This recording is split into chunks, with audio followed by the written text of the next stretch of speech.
네, 다 함께 조용히 묵상하시면서 성령 강림부 6째 주일 예배 드리도록 하겠습니다.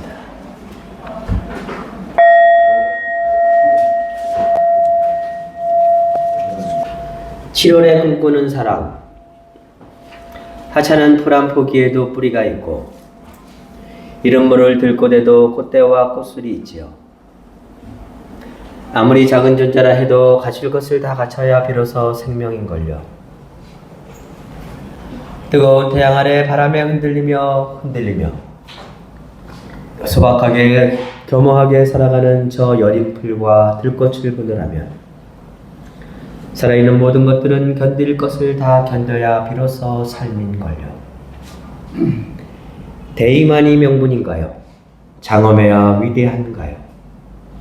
힘만 세다고 이길 수 있나요? 저마다의 하늘을 열고 저마다의 의미를 갖는 그 어떤 삶도 나름의 철학이 있는걸요.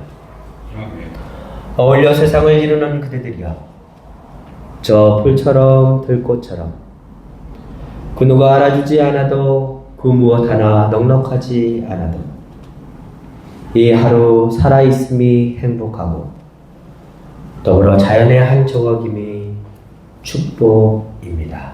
아멘. 아멘. 지금 명령숙 집사님 나오셔서 기도 인도해 주시겠습니다. 기도하시겠습니다. 지난 6월 한 달 동안 캐나다에서의 여행을 마치고 무사히 귀국하여 오늘 이렇게 동역에서 함께 예배 드리기까지 모든 일정에 동행하며 보이지 않는 손길로 보호해 주신 주님 감사합니다. 아멘. 캐나다에 있는 동안 저희가 가장 많이 사용한 말은 와 좋다, 땡큐 베리 머치였습니다. 집에만 있어도 몸이 편안하게 느낄 습도와 온도, 맑은 공기와 상쾌한 바람, 저녁 9시 30분쯤에 해가 지는 캐나다의 여름 날씨는 그야말로 여행자들에게 최고의 선물이었습니다. 캐나다 하면 웅장한 설산과 에메랄드빛 호수, 수많은 폭포, 쭉쭉 뻗은 침엽수 숲이 떠오르고 그런 자연이 당연히 좋았지만 저희 일행을 더 감동시킨 것은 조영미 집사님 찬스로 존경하는 선배님들 댁에 초대받은 것이었습니다. 맛있는 식사 대접도 받고 마음 깊이 울림을 주시는 캐나다 선배님들의 인생 이야기를 듣고 주변 사람들을 대하는 태도를 가까이에서 보게 된 것도 여행에서 만난 큰 수확이었습니다. 한 달간 그림자처럼 밀착해서 함께 해주신 김종호, 김은호 집사님 부부의 보살핌과 환대는 감히 상상 초월이었고 오랫동안 잊지 못할 것 같습니다. 현장에서 함께 살며 서로의 다름을 인정하고 각자의 역할을 잘 감당해준 여행 동기 7명에게도 감사드립니다.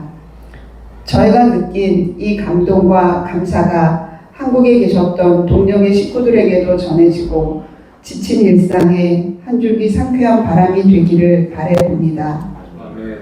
한국에 돌아와서 시차 적응을 쉽게 할 줄 알았는데 막상 이틀을 지내보니 오후만 되면 그곳의 새벽 시간이라 맥을 못 추고 있습니다.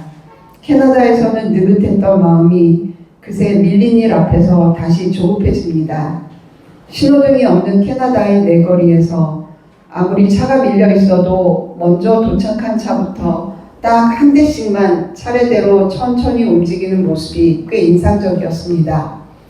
절대로 앞차에 꼬리를 물지 않고 서두르지 않던 그들의 모습을 떠올리며 여행에서 느꼈던 느긋함을 삶에서 잘 떠올리며 살아야겠다는 생각을 합니다. 이제 무더위가 시작되는 7월, 우리 모두에게 덥고 바쁠수록 마음을 내려놓고 느긋한 마음을 품게 해주시길 바라며 모든 말씀을 예수님의 이름으로 기도드립니다. 아멘. 한 주간 동안 잘 지내셨어요? 야, 캐나다에서 여행하고 오신 분들이 오시니까 빛이 반짝반짝 하시네요. 한 10년씩 더 젊어지신 것 같아요.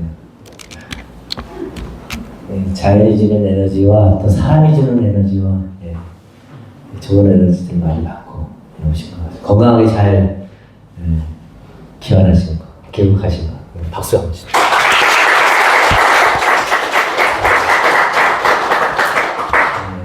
감사합니다. 오늘도 사도 바울의 여행 얘기입니다. 사도 바울 선생님은 총 3번에 걸쳐서 전도 여행을 다니셨습니다. 첫 번째 전도 여행이 소아시아 중심으로 해서 여행을 하셨고, 그리고 두 번째 전도 여행은 소아시아에서 출발하긴 했지만 드로아에서 환상을 보면서 유럽으로 건너가서 고린도 교회나 이런 교회들을 더 세우고, 그리고 다시 또 안디옥에 와서 머물다가 세 번째 전도 여행을 떠나서 여러분들 에베소서 읽다 보면은 에베소 교회 이야기 읽다 보면 사도행전에서 사도 바울 선생님이 굉장히 뜨겁게 교인들하고 포옹하고 헤어지는 장면들이 나오는데, 계속 순회 전도사로 이렇게 활동을 하다가 에베소 교회에서는 한 2년 반인가 꽤 오랫동안 머물렀어요. 정주 목회를 하면서 지냈던 삶의 시간들에 대한 그 따뜻한 이야기들이 또 3차 전도 여행을 그래서 나오고, 그리고 이제 그렇게 해서 돌아와서 예루살렘에서 체포가 돼서 로마로 향하게 되는, 그러면서 이제 바울의 이야기가 맞춰지게 됩니다. 오늘 그 이야기는 그 첫 번째 이야기입니다. 이 첫 번째 이야기를 보시면 이 수리아의 안디옥, 지금 이제 팔레스타인 그쪽에 보면 수리아의 안디옥, 거기가 이제 이방인들을 위한 선교 센터였습니다. 사도행전에 보면은 야고보, 주의 형제 야고보가 처형을 당하고요, 베드로가 옥에 갇힙니다. 그러면서 예루살렘 중심의 선교 운동, 예수 운동이 탄압을 받으면서 갑자기 그 예수 공동체가 흩어지게 됩니다. 그러면서 이제 이방 세계로 나가기 시작을 하는데, 그때 그 중심에 있었던 역할을 했던 사람 중에 한 사람이 이제 바울입니다. 수리아의 안디옥에서 이렇게 그 구브로라고 하는 섬을 통해서 이렇게 전도 여행을 떠나서 버가, 바보라고 하는 섬, 버가라고 하는, 그런 다음에 그 위에 보면 또 비시디아에 또 안디옥이 있습니다. 거기 가서 전도를 하고, 그리고는 또 이고니움, 그 밑으로 보면 루스드라, 더베. 예수 공동체가 흩어져 있긴 했지만은 사실은 이제 그 지역을 다니면서 예루살렘에서 시작된 예수 운동, 지금은 선교라고 하는 말을 쓰지만 사실은 여성을 차별하지 않고 종을 차별하지 않고, 그리고 또 남녀, 그다음에 종, 인종을 차별하지 않는, 그 당시에 관계 안에 있었던 수없이 많은 차별의 담론들을 넘어서면서 차별이 없는 환대 식탁 공동체를 읽었던 예수 운동 자체가 사실은 지중해 연안에서도 센세이션을 일으키고 있었죠. 간헐적인 소식들을 전하게 됩니다. 근데 그냥 다니면 사람들이 환대해주고, 야, 이렇게 새로운 운동이 있어, 이렇게 좋은 관리가 있어, 야, 이거 괜찮은데 하면서 사람들이 길을 쫓긋하고 배우고 그러면서 환대하고 환영하고 이런 게 아니라 1차 전도 여행을 여러분들 사도행전에서 읽어보시면 바울이 굉장히 많은 핍박을 당합니다. 바울이라고 하는 섬에서는 그 사꾼 예언자를 만나서 또 괴롭힘을 당하기도 하고요. 버가에서는 쫓겨나기도 하고요. 저 안디옥을 거쳐서 이고니온, 그 다음에 루스트라, 더베로 가는 과정 속에서는 쫓겨나는 것뿐만 아니라 돌에 맞아서 죽을 뻔해요. 돌에 맞아서. 내가 여러분들 만나봤는데 여러분들이 저한테 돌을 던지는 거예요. 내가 어느 지역에 가서 내가 깨달은 좋은 운동들을, 좋은 사상들을, 좋은 관계들, 좋은 삶에 대해서 사람들한테 막 설파를 하는데, 아마 그 지역에 있었던 유대인들이었던 것 같아요. 유대인들이 예수 운동에 대해서 어쨌든 핍박을 하면서 나중에는 성 밖으로 매달려서 쫓김을 당합니다. 그러면 덕에까지 왔으면 여러분들 이제 오늘은 그 덕에서부터 이야기거든요. 지금 오늘 읽은 부분은 덕에까지 왔으면 사실은 수리아 안디옥 어차피 예루살렘으로 왔었어야 되고 성교 센터였기 때문에 일리 왔었어야 되거든요. 근데 이곳을 오지 않고 다시 수리아의 안디옥을 오기 위해서 더베에서 다시 이고니온을 거쳐서 루스라를 거쳐서 이고니온으로 갔다가 안디옥을 거쳐서 다시 이렇게 배를 타고 돌아옵니다. 잘 생각을 해보십시오. 자기 일행을 사지로 몰아놨던 그런 사람들을 아무리 그곳에 교인이 있다 치더라도 되돌아가는 게 쉬운 일이 아닙니다. 제가 한동안 유부초밥을 못 먹었어요. 지금도 유부초밥을 먹으면 몸이 거북말을 일으킵니다. 왜 그런지 아세요? 제가 유부초밥을 잘못 먹고 미국에 있을 때 4일을 위아래로 그냥 4일을 일어나지를 못하고요. 탈진이 돼서 얼마나 고생을 했는지 딱 유부초밥 앞에 서면 저도 모르게 쪼그라들어요. 그런 음식들이 있으시죠. 한번 호되게 나가고 나면요. 몸이 이 트라우마 탁 걸려갖고서 그 음식을 보면은 몸이 알아요. 그래서 접근을 못해. 그 유부초밥이 뭐라고? 그잖아요. 그 작은 거 그냥 먹고 100번 씹어서 넘기면 되는데 그거를 못 먹어요. 그래서 어떤 분들이 막 유부초밥을 너무 맛있게 준비해갖고 와서 목사님 이거 드세요 그러는데 와 미안해 얼마나 미안하지 원래 저 사람을 하나도 이게 내밀지 못하니까 목사님이 왜 그러시지 내가 나를 싫어하나 뭐 이러면서 예? 뭐라고요? 다음 주부터는 유부초밥만 만드신다고요? 야, 그런데요. 진짜 말씀하시죠. 사실은요, 누구한테 폭력을 당하고 맞고 죽을 고비까지 넘기면은 적지 않은 트라우마가 있는 것이거든요. 그런데 그 트라우마가 있는 곳을 향해서 다시 가요. 다시 가서 그 교회를 세우고 그 안에 있었던 새롭게 들어왔던 교인들 한 사람 한 사람을 만나면서 그들이 신앙을 잘 지키고 그 다음에 그 신앙의 토대 위에서 삶을 잘 살아가고 있는지 권면하고 돌보고 이 바울 선생님의 이 사람에 대한 생명에 대한 에너지를 느낄 수가 있어요. 어제 경청을 어제 경청이라고 하는 주제에 대한 이야기를 인문학 강의에서 했잖아요.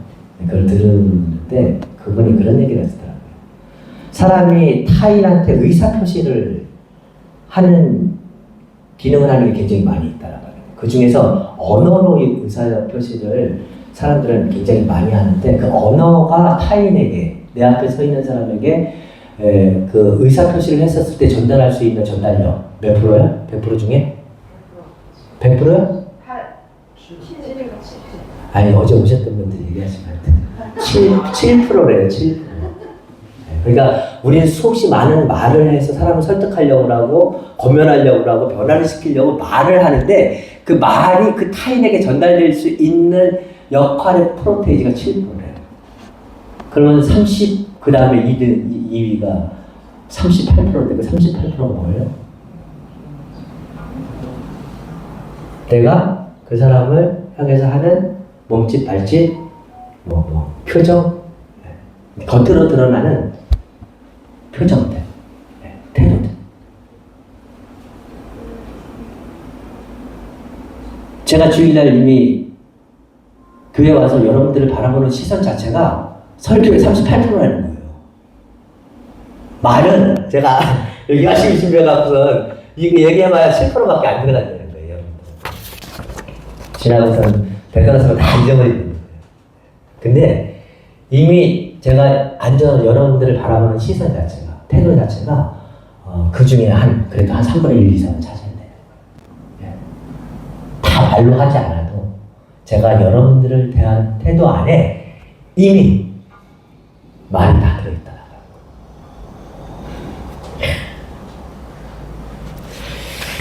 그럼 나머지 5%가 남거든요. 더 많이 남았어요. 이게 뭐예요? 나머지 55%. 야, 이게 뭐예요? 그 부분의 언어는 태도인데 에너지라고 하죠. 에너지. 내가 그 사람을 대하는 에너지. 이게 겉으로 드러나는 표면적인 태도 말고 내 내면 안에 있는 보이지 않는 그 사람을 향해서 가지고 있는 이 에너지. 그게 반 이상이 넘는데. 네, 왔어? 네, 왔어요. 네. 하고 웃고 있지만 이미 이 사람은 나를 대하는 태도가 너는 아니야. 너는 아니야. 라고 하는 마음이 저 기저 속에 있으면 너는 틀려먹었어 라고 하는 그 마음 자체가 저 기저 속에 있으면 그게 묻어 나오는 거예요. 그래서 말을 하지 않아도 겉으로 이렇게 하지 않아도 이미 다 안 되는 거예요. 공감이 가더라고요.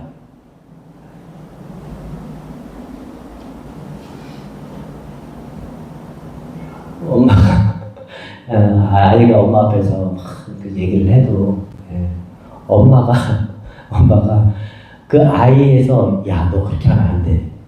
그건 아니야. 라고 하는 태도 자체가 이미 있으면 아이가 어떤 말을 해도 엄마가 듣질 않는 거죠. 가르치려고 들고 비판하려고 들고 판단하려고 들고 그러려고 하는 순간부터 아이는 엄마의 그 내면의 태도를 알고 나서부터는 말이 점점 줄어들 수밖에 없고 결국은 자기 이야기를 숨길 수밖에 없더라고요. 그렇지 않아요? 엄마가 이미 내 말을 들을 태도가 없으면요 나한테 일어나고 있는 일을 검열해요. 자기 검열합니다. 그래서 이 얘기하면 엄마는 혼날 것 같아. 그럼 안 해요. 근데 이 얘기하면 엄마든 아빠든 무슨 이야기든 다 들어줄 것 같아. 이미 그래왔고 제가 이 이야기를 하는 이유는요 사도 바울 선생님이 이 소아시아 여행을 다니면서 그곳에서 세웠던 또 함께 일구었던 관계를 했던 그 교인들 한 사람 한 사람을 향한 에너지 이걸 한번 느껴보자는 거예요. 에너지. 오늘은 세 가지 이야기를 할 텐데요. 두 번째 이야기 주인, 노예, 남편, 노예에서 노예 행방가 활동가로서 살았던 사람의 이야기입니다. 실화를 기반으로 만들어졌다, 쓰여졌다라고 얘기를 하더라고요.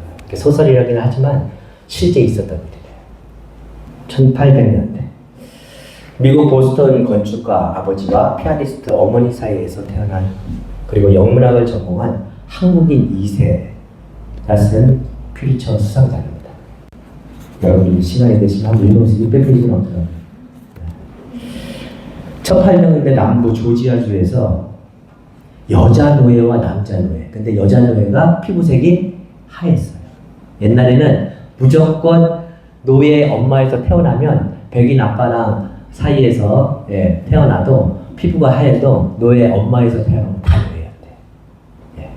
그렇기 때문에 피부색이 하얀 여자 노예와 더 피부색이 검정색인 흑인 노예, 남자 노예가 같이 부부였는데 여자 노예가 하얗잖아요.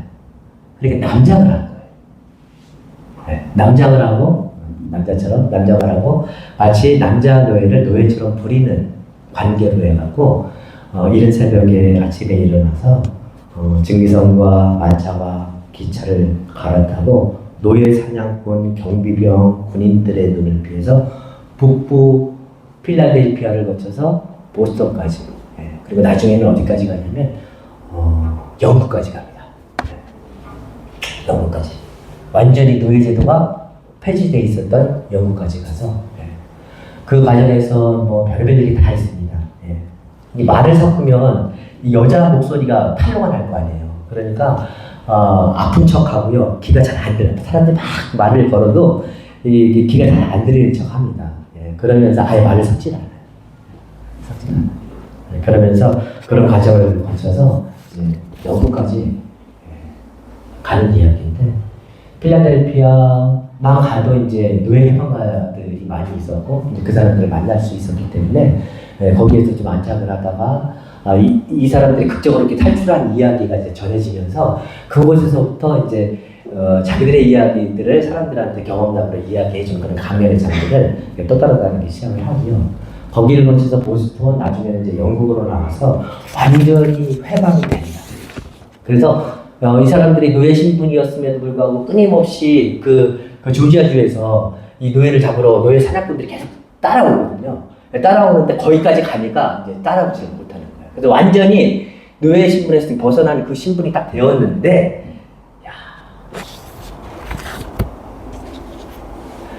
그렇게 그 지역에 정착해서 강연을 하면서 유명세를 떨쳐갈 즈음에 이 사람들은 노예로 탈출했던 것보다 더 큰 강연을 합니다.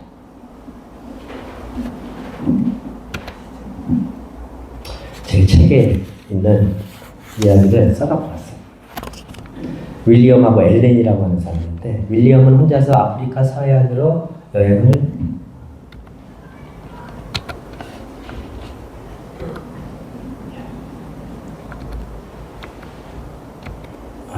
요거 말고 이거 윌리엄은 혼자서 아프리카 서해안으로 여행을 합니다.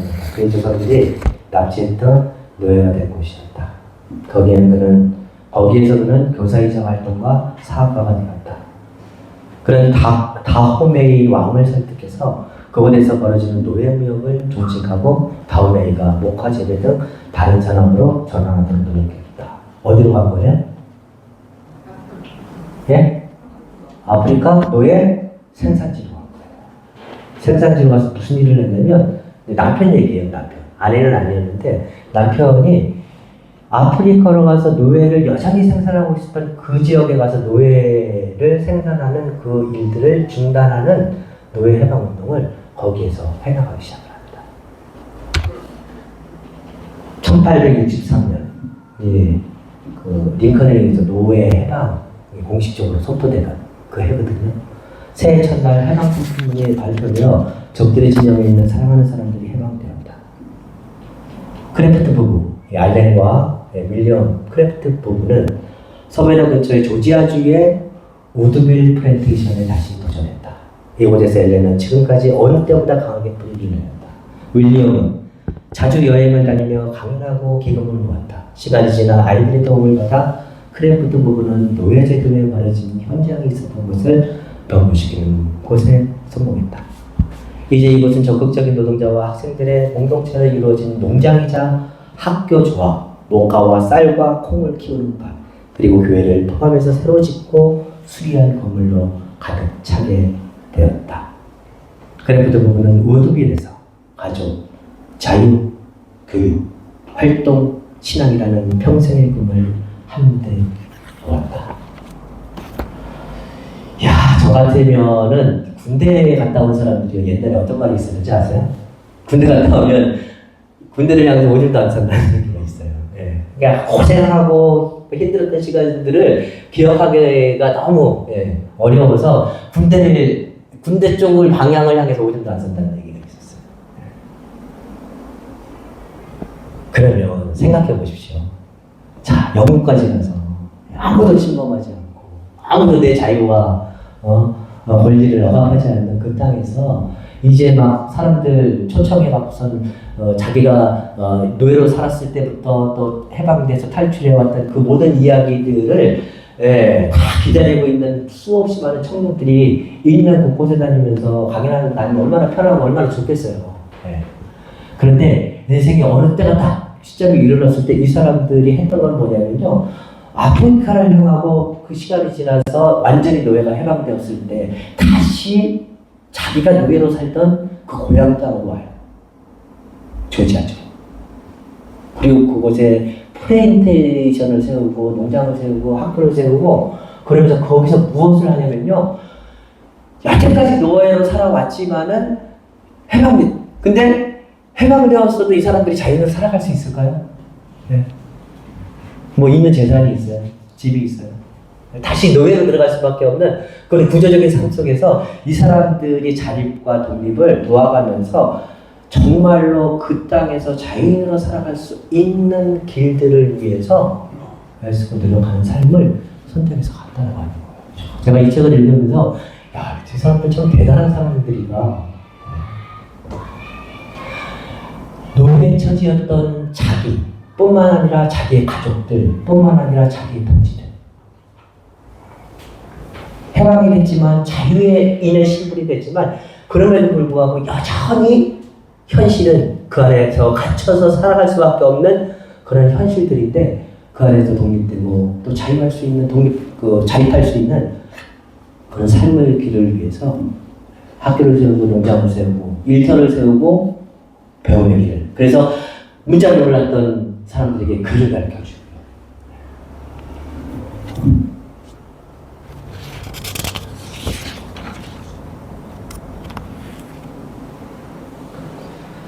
자기 자신과 어떻게 보면 사실은 이 사람이 자기가 사랑하는 사람들, 자기가 살아왔던 고향 땅에서 진정한 독립, 자유인의 모습으로 서가는 것 자체가 어쩌면 진정 노예로부터 해방되는 것이라고 하는 것을 스스로 그렇게 생각했는지도 몰라요.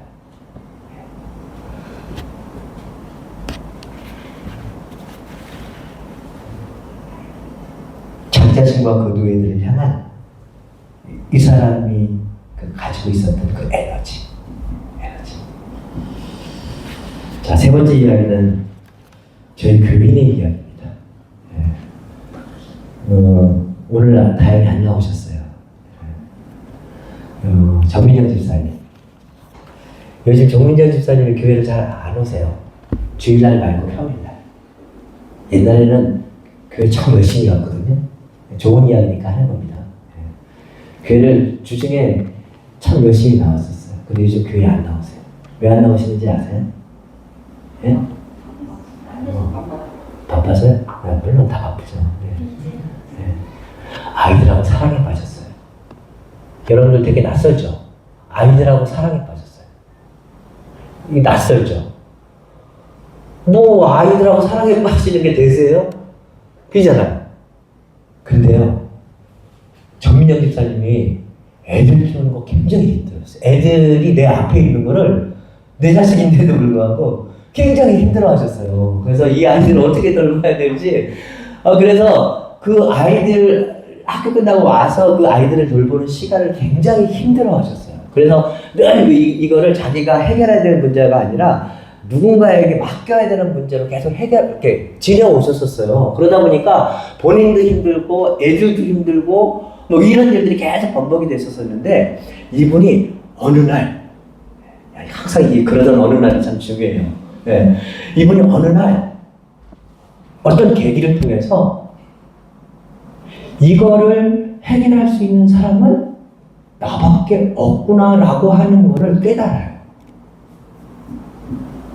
그리고요, 정민영 집사님이 실천력이 짱이시잖아요. 대박이에요. 그 다음부터 얼마나 노력을 하시는지요. 진짜 아이들하고 진심으로 놀아줘요.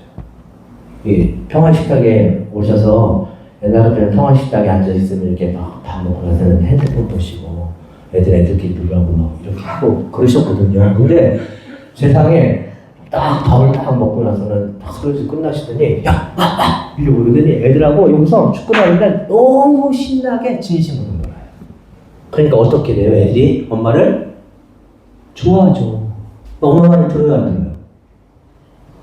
그래서 애들이 바깥에서 놀렸을 때는 애들이 엄마 말을 안 듣죠. 그런데 엄마가 자기랑 놀아주죠. 자전거 타죠. 시간을 같이 보내면서 그들의 이야기 공감해주고 함께 시간을 보내고 그 마음을 들여다봐주고 이야기를 들어주고 챙겨주니까 아이들이요 엄마 좋아해 세상에 엄마밖에 그런 얘기를 들으니까 자기도 기분이 좋아지고 이러면서 선순환이 막 반복되기 시작하는 거예요. 그래서 요즘 애들하고 사랑에 빠져서 교회를 잘 못 나와요. 심지어는 어떤지 아세요? 평일날 교회를 안 나오시는 이유 중에 하나가 뭐냐면 애들이 학교에서 돌아오면 애들을 위해서 쓸 에너지를 위해서 에너지가 한정되어 있는 거예요. 그 애들을 위해서 에너지를 비축해 놓기 위해서 활동 반경을 많이 줄이시는 거예요. 대박 감동이지 않아요? 저는 진짜 감동받아요. 사람이요 안 변한다. 정말 진짜 안 변할 것 같은데도 또 보면요, 야 사람이 변해요. 변하면 죽는데.